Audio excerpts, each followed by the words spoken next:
Hey guys, it's Sam, and in this video I am very excited to be bringing you guys some new information on the iOS 6.1.3 through 6.1.5 jailbreak. Now, as you know, a couple months back Apple released iOS 6.1.5 for the iPod Touch 4th generation only, and yes, that is definitely going to be covered in this update. It is confirmed by the official developers.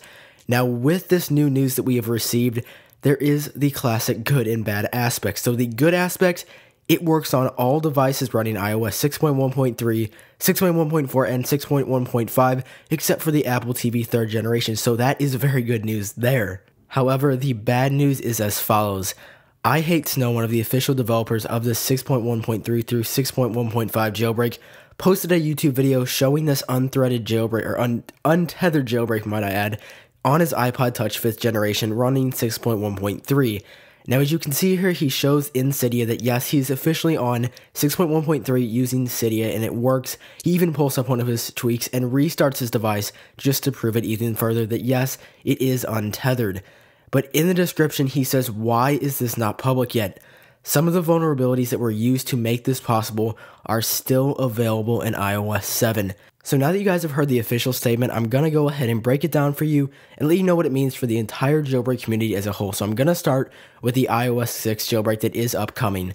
When they say that these exploits are still available on iOS 7, that means that they aren't probably going to use them for the iOS 6 jailbreak that they have just created. Now, this is good news for you iOS 7 jailbreak hopefuls, which I'll talk about in a little bit, but bad news for all of you waiting for this iOS 6 jailbreak, which means the iOS 6 jailbreak probably isn't coming very soon. It's probably not coming before the end of 2014, like we suspected in prior months. Now I'm going to explain this transitioning into the iOS 7 jailbreak part. If you're waiting for an iOS 7 jailbreak, this is excellent news for all of us like myself. Now, the reason this is good because when iHateSnow verifies that these jailbreak exploits are still present in iOS 7, that means that the evaders, that is the team behind the iOS 7 jailbreak that is still working on it at the time of making this video, that means that they can use it to further their iOS 7 jailbreak development. Now, why will the evaders be using this instead of iHateSnow and WinOCM and his team of people working on the iOS 6.1.3 through 6.1.5 jailbreak?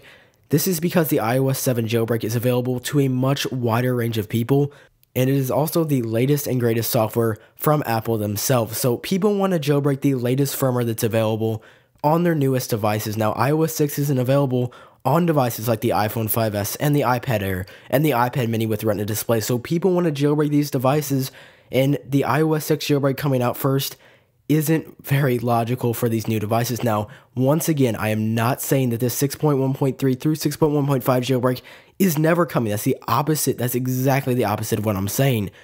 The iOS 7 jailbreak is likely coming out before the iOS 6 jailbreak. Time will tell, as with all jailbreak related news, what will happen. I could be completely wrong in everything I've said in this video because really it's all up to the developers and all up to what they endeavor on their iOS 7 jailbreaking journey. So I hope you guys learned something in this video. I really hope you did find it useful.